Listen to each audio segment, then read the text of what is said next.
बच्चों ध्यान दे, आज हम लोग सामाजिक विषय में इतिहास का पहला पाठ फ्रांसीसी क्रांति के बारे में अध्ययन करेंगे। बच्चों सबसे पहले हम ये देखें कि क्रांति किसे कहते हैं।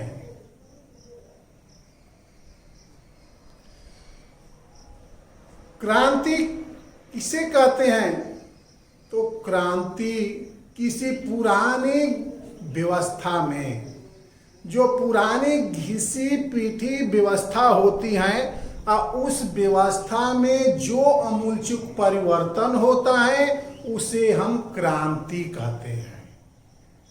किसी पुरानी घिसी पीठी व्यवस्था में जो आमूलचूल परिवर्तन होता है उसे हम क्रांति कहते हैं।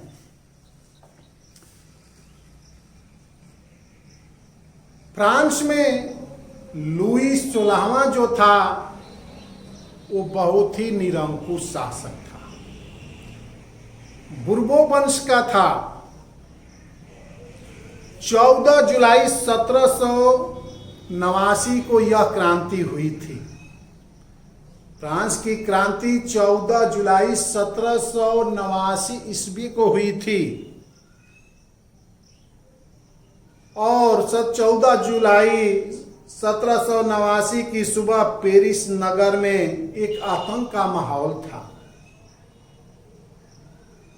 सम्राट ने सेना को शहर में घुसने का आदेश दे दिया था। अफवाह थी कि वह सेना को नागरिकों पर गोलियां चलाने का आदेश देने वाला है। लगभग 7000 मर्द तथा औरतें टाउन हॉल के सामने एकत्र हुए और उन्होंने एक जन सेना का गठन करने का इरादा किया। हथियारों की खोज में बहुत से सरकारी भवनों में जबरन प्रवेश करने लगे। सैकड़ों लोगों का एक समूह पेरिस नगर के पूर्वी भाग की ओर निकल पड़ा। बास्तिल किले की जेल को तोड़ डाला, जहां भारी मात्रा में गोला बारूद मिलने की संभावना थी। हथियारों पर कब्जे की इस सशस्त्र लड़ाई में बास्तिल का कमांडर मार दिया गया और कैदी छुड़ा लिए गए, यद्यपि उनकी संख्या केवल 7 थी। सम्राट की निरंकुश शक्तियों का प्रतीक होने के कारण बास्तिल किला लोगों की घृणा का केंद्र था, इसलिए किले को ढहा दिया गया। इसके अवशेष बाजार में उन लोगों को बेच दिए गए जो इस ध्वंस को बतौर स्मृति चिन्ह सजोना चाहते थे। अब इस घटना के कई दिनों तक पेरिस तथा देश के देहाती क्षेत्र में कई और संघर्ष हुए।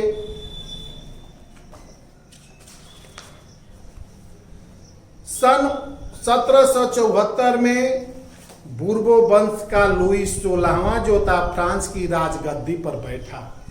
उस समय उनकी उम्र केवल 20 वर्ष की थी और उनका विवाह ऑस्ट्रिया की राजकुमारी मेरी एंतोइनेट से हुआ था। राज्यारोहण के समय उसने राजकुश खाली पाया। लंबे समय तक चले युद्धों के कारण फ्रांस के वित्तीय संसाधन नष्ट हो चुके थे।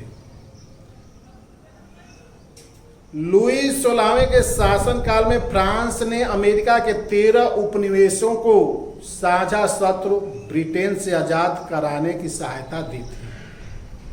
इस युद्ध के चलते फ्रांस पर 10 अरब लीवे से भी अधिक का कर्ज जुड़ गया, जबकि उस पर पहले से ही 2 अरब लिब्रे का बोझ चढ़ा हुआ था।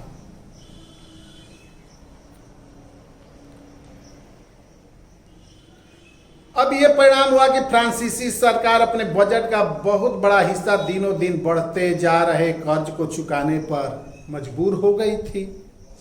अपने नियमित खर्चों जैसे सेना के रख रखाव, राज दरबार, सरकारी कार्यालयों आदि के लिए फ्रांसीसी सरकार जो है करों में वृद्धि के लिए बाध्य हो गई थी।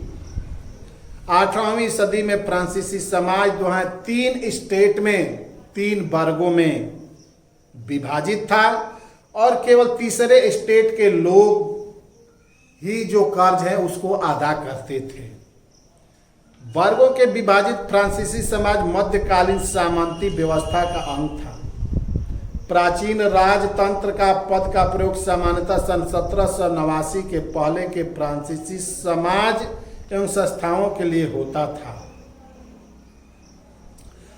फ्रांसीसी समाज की वर्ग व्यवस्था को दर्शाता है। पूरी आबादी में लगभग 90% किसान थे, लेकिन जमीन के मालिक किसानों की संख्या बहुत कम थी। प्रथम 2 स्टेट्स कुलीन वर्ग एवं पादरी वर्ग के लोगों को कुछ विशेषाधिकार प्राप्त था। इनसे सबसे महत्वपूर्ण विशेषाधिकार था राज्यों को दिए जाने वाले करों में छूट। वो राज्य जो कर था उसे मुक्त थे, स्वतंत्र थे। कुलीन वर्ग को कुछ अन्य सामंती विशेषाधिकार भी प्राप्त था। वह किसानों से सामंती कर वसूल करता था। किसान अपने स्वामी की सेवा, स्वामी के घर एवं खेतों में काम करते थे। तो चर्च भी किसानों के करों का एक हिस्सा, जिसको टाइद, ध्यान देना बच्चों, टाइद क्या है? तो टाइद एक कर है, धार्मिक कर है, जो किसानों से लिया जाता था। ऊपर से तीसरे स्टेट में तमाम लोगों को, सरकार को तो कर चुकाना ही होता था। इन करों में टाइल शामिल थे। अप्रत्यक्ष कर नमक और तंबाकू जैसी रोजाना उपभोग की वस्तुओं पर अब यह लगाया जाता था। फ्रांस की जनसंख्या सन 1715 में 2.3 करोड़ थी, लेकिन 1789 में यह बढ़कर 2.8 करोड़ हो गई। अब परिणाम यह हो गया कि अनाज उत्पादन की तुलना में उसकी मांग काफी तेजी से बढ़ने लगी। अधिकांश लोगों के मुख्य खाद्य पाव रोटी की कीमत में तेजी से वृद्धि हो गई। ऐसे जीविका संकट प्राचीन राजतंत्र के दौरान फ्रांस में काफी आम बात थे।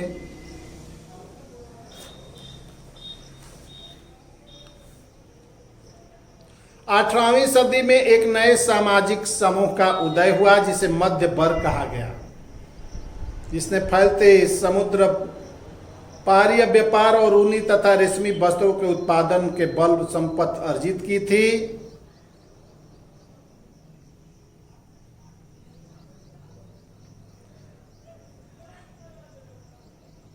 तीसरे स्टेट में इन सौदागरों निर्माताओं के अलावा प्रशासनिक सेवा और वकील जैसे पेशेवर लोग भी शामिल थे। ये सभी पढ़े लिखे थे। इनका मानना था कि समाज के किसी भी समूह के पास जन्मना विशेषाधिकार नहीं होने चाहिए, जन्मजात विशेषाधिकार नहीं होने चाहिए। किसी भी व्यक्ति की सामाजिक हैसियत का आधार उसकी योग्यता ही होनी चाहिए।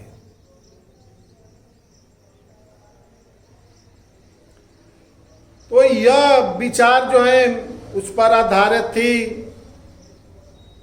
समाज की अपरिकल्पना जॉन लॉक जो विचारक थे, जॉन लॉक और जिया जाक रूसो जैसे दार्शनिक ने पुस्तकों की थी। आपने 2 ट्रीटाइजेज ऑफ गवर्नमेंट में लॉक ने राजा के दैवी और निरंकुश अधिकारों के सिद्धांतों का खंडन किया। रूसो ने इसी विचार को आगे बढ़ाते हुए जनता के प्रतिनिधियों के बीच एक सामाजिक अनुबंध पर आधारित सरकार का प्रस्ताव रखा। अगला जो विचारक था वो मॉन्टेस्क्यू, जिनकी रचना है द स्पिरिट ऑफ लॉज नामक रचना से सरकार के अंदर विधायिका, कार्यपालिका और न्यायपालिका के बीच सत्ता विभाजन की बात कही। जब अमेरिका में 13 उपनिवेशों ने ब्रिटेन से खुद को आजाद घोषित कर लिया, तो वहां इसी मॉडल की सरकार बनी। फ्रांस के राजनीतिक चिंतकों के लिए अमेरिकी संविधान और उसमें दी गई व्यक्तिगत अधिकारों की गारंटी प्रेरणा का एक महत्वपूर्ण स्रोत थी। दार्शनिकों के इन विचारों पर काफी हाउसों और सैलाब की गोष्ठियों में बहुत बहस हुआ।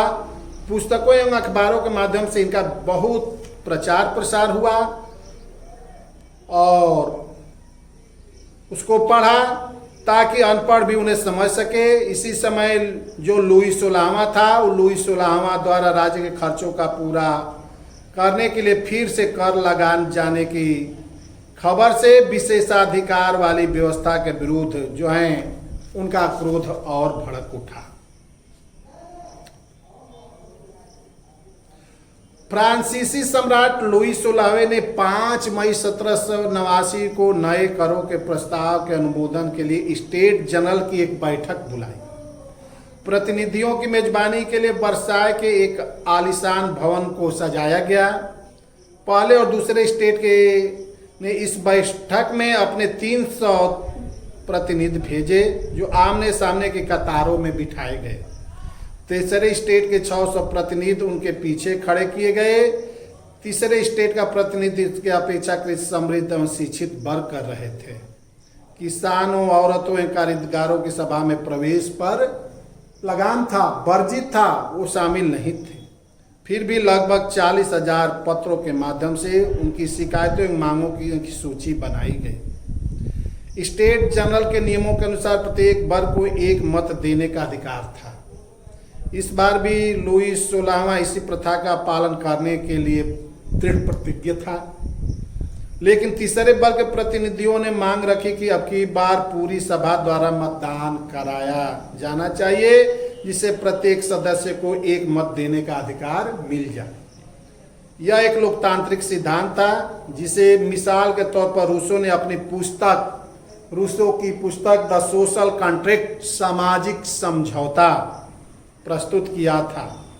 जब सम्राट ने इस प्रस्ताव को अस्वीकार कर दिया तो तीसरे स्टेट के प्रतिनिधि विरोध जताते हुए सभा से बाहर चले गए। तीसरे स्टेट के प्रतिनिधि खुद को संपूर्ण फ्रांसीसी राष्ट्र का प्रवक्ता मानते थे। 20 जून को ये प्रतिनिधि वर्साय के इंडोर टेनिस कोर्ट में जमा हुए।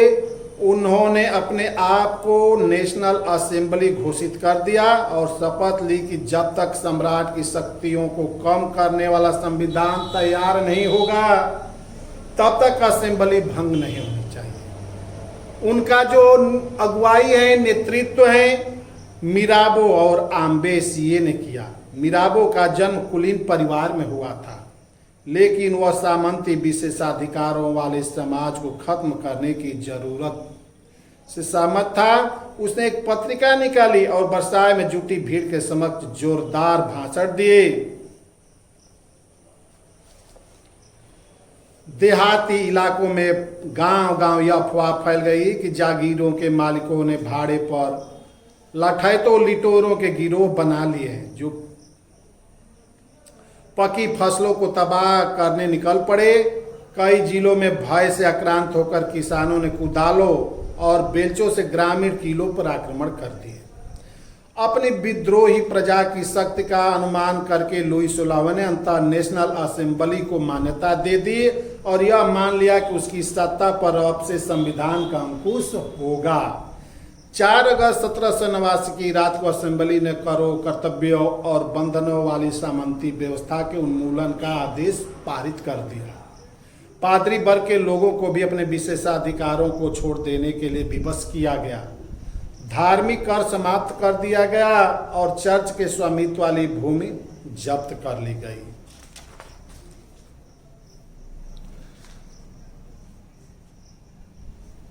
(1791) में नेशनल असेंबली यानी में संविधान का प्रारूप बना। इसका मुख्य उद्देश्य था सम्राट की शक्तियों को सीमित करना। यानी फ्रांस का संविधान जो है 1791 में बना। सम्राट की शक्तियों को कम करना था। एक व्यक्ति के हाथ में केंद्रीकरण होने के बजाय अब उनकी शक्तियों को विभिन्न संस्थाओं, विधायिका, कार्यपालिका और न्यायपालिका में विभाजित एवं हस्तांतरित कर दिया गया। सन 1791 के संविधान ने कानून बनाने का अधिकार नेशनल असेंबली को दे दिया। नेशनल असेंबली अप्रत्यक्ष रूप से चुनी जाती थी। सबसे पहले नागरिक एक निर्वाचक समूह का चुनाव करते थे जो पुनः असेंबली के सदस्यों को चुनते थे। सभी नागरिकों को मतदान का अधिकार नहीं था। 25 वर्ष से अधिक उम्र वाले केवल ऐसे पुरुषों को ही सक्रिय नागरिक का दर्जा दिया गया था जो कम से कम 3 दिन की मजदूरी के बराबर कर चुकाते थे। शेष पुरुषों और महिलाओं को निष्क्रिय नागरिक के रूप में वर्गीकृत किया गया था।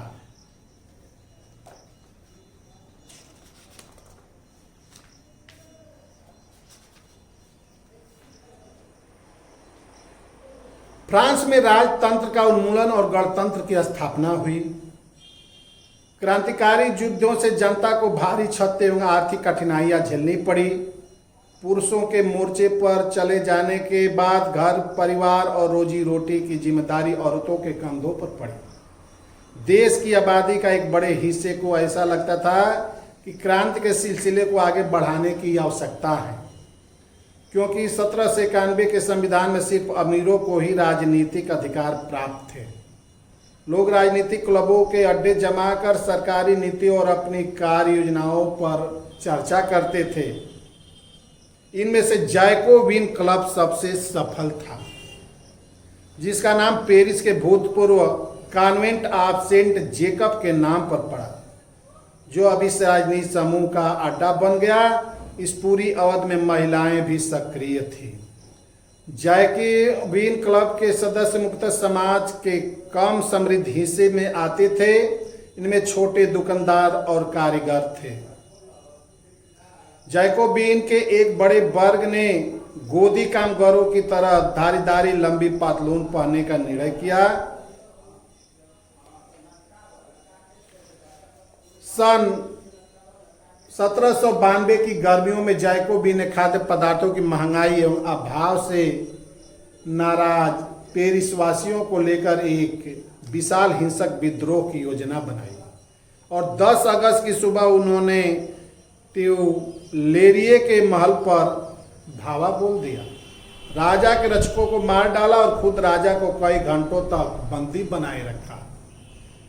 बाद में असेंबली ने शाही परिवार को जेल में डाल देने का प्रस्ताव किया। नए चुनाव कराए गए। 21 वर्ष से अधिक उम्र वाले सभी पुरुषों, चाहे उनके पास संपत्ति हो या नहीं, सबको मतदान का अधिकार मिल गया।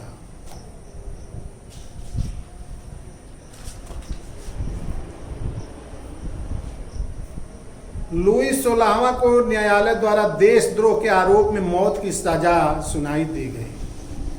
21 जनवरी 1793 को प्लेस डी ला कॉनकॉर्ड में उसे सार्वजनिक रूप से फांसी दे दी गई। बच्चों याद रखना, 21 जनवरी 1993 को।